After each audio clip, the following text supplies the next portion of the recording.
60세 은퇴 후 매일 웃는다. 모두가 궁금해한 세 가지. 안녕하세요. 혹시 요즘 은퇴 준비나 은퇴 후 삶에 대해 고민하고 계신가요? 사실 이 주제는 어느 순간부터 남의 일이 아니라 곧 내 일이 될 수도 있는 시기가 오면 굉장히 현실적이고 크게 느껴지기 마련입니다. 직장 생활에 지치다 보면 빨리 퇴직하고 싶은 마음이 들죠. 그러나 막상 은퇴가 눈앞에 다가오면 이제 뭘 해야 하지? 하는 불안감과 공허함이 몰려옵니다. 예전에는 멀리 보이는 무지개처럼 생각됐던 은퇴라는 단어가 현실이 되는 순간 우리는 예상치 못한 고민과 시행착오를 겪게 됩니다. 그래서 오늘은 60세 은퇴 후에도 매일 웃을 수 있는 사람들은 대체 뭘 갖고 있길래 그러냐? 라는 질문에 대해 세 가지 중요한 포인트를 나눠보려 해요. 구체적인 사례도 함께 들면서 조금은 더 공감 가는 이야기를 전해드리고 싶습니다. 결론부터 말씀드리자면 은퇴 후에 진정한 행복을 누리는 분들은 적절한 경제력, 건강, 그리고 소속감을 잘 유지하는 편이에요. 언뜻 보기에 상식적으로 다들 알 것 같은 요소지만 실제로는 이 세 가지를 고루 챙기기가 쉽지 않더라고요. 자, 그럼 하나씩 구체적인 사례와 함께 살펴볼까요? 1.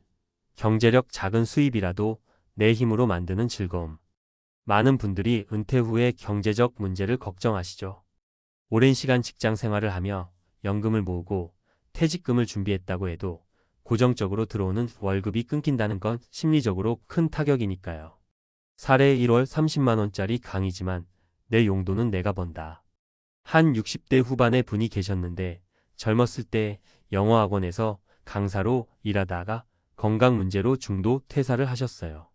이후로는 편찮으셔서 이제 더 이상 일 못하겠지 싶으셨는데 막상 몸이 조금 회복되자 마을 문화센터에서 소규모 영어 회화를 가르치게 되신 거예요.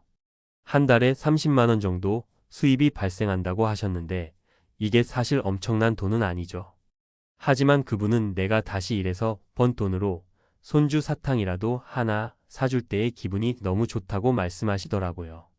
이처럼 은퇴 후에도 작은 일거리를 찾아서 내 힘으로 조그마한 수입이라도 만들어내는 것이 삶에 활력을 주는 경우가 많아요.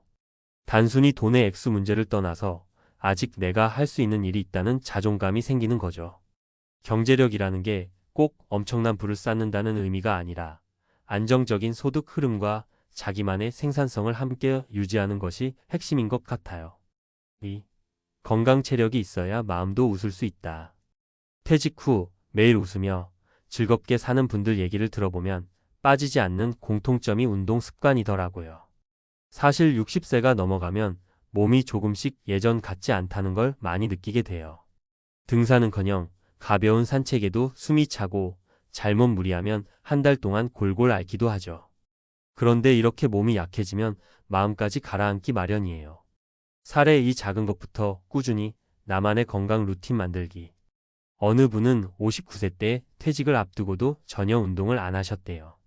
더 젊었을 땐 일할 때 바쁘고 주말에는 쉬고 싶다는 핑계로요. 그러다 정작 퇴직하고 보니 이제 할 일도 없는데 몸까지 망가졌다 싶은 생각이 들어서 극심한 우울감이 왔다고 해요. 그런데 어느 날부터 10분짜리 맨손 체조 동영상을 따라 하기 시작하면서 조금씩 달라졌다고 합니다. 처음에는 팔 굽혀 벽이 몇 개 못했는데 매일 10분씩만 꾸준히 해보니까 점점 횟수가 늘고 체력도 조금씩 좋아지는 게 느껴졌다고 해요. 그렇게 한두 달 꾸준히 하다 보니 수면의 질도 좋아지고 몸이 개운해지니까 마음도 한결 밝아지더랍니다. 결국에는 아침 저녁으로 30분씩 걷기 운동까지 습관이 됐다니 참 대단하시죠? 아무리 정신력이 중요하다 해도 은퇴 후엔 몸이 따라주지 않으면 하고 싶어도 못하는 활동이 많아져요. 그리고 체력이 떨어지면 자연스레 대인관계나 사회활동도 주저하게 되고요. 그래서 건강관리는 아무리 강조해도 지나치지 않은 은퇴 후 삶의 가장 기본이자 필수 조건이 됩니다. 3. 소속감 함께하는 재미와 공동체의 힘. 마지막으로 중요한 건 역시 소속감입니다. 사람은 누구나 내가 여기에 속해 있다는 느낌이 있어야 안정감을 느끼거든요. 직장 생활을 할 때는 팀원이든 부서든 회사 전체든 어떤 조직에 속해 있다는 감각이 당연히 있었죠. 그런데 막상 은퇴를 하고 나면 이 조직이 한순간에 사라집니다. 그러면 나는 누구와 함께 뭘 하지? 같은 막막함이 찾아와요. 사례 3 친목 동호회에서 출발해 봉사활동까지 이어진 인생 이막. 어떤 분은 60세가 되자마자 회사에서 아쉽게 명예퇴직을 하셨어요. 딱히 경조사 참석 말고는 사람들과 교류가 없으니 한동안 집에서 TV만 보며 지내셨죠. 그러다가 친한 지인 소개로 인근 등산 동호회에 참여하게 됐는데 그것을 계기로 주말마다 사람들과 만나서 등산도 하고 맛있는 것도 먹고 사진도 찍으면서 즐거운 시간을 보냈다고 해요.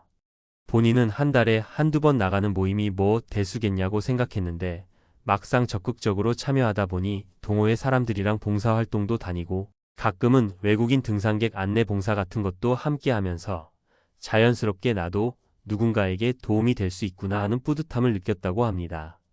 결국 이분은 돈도 중요하고 건강도 중요하지만 결국 사람과의 관계가 있어야 웃음꽃이 피어난다라고 강조하시더라고요.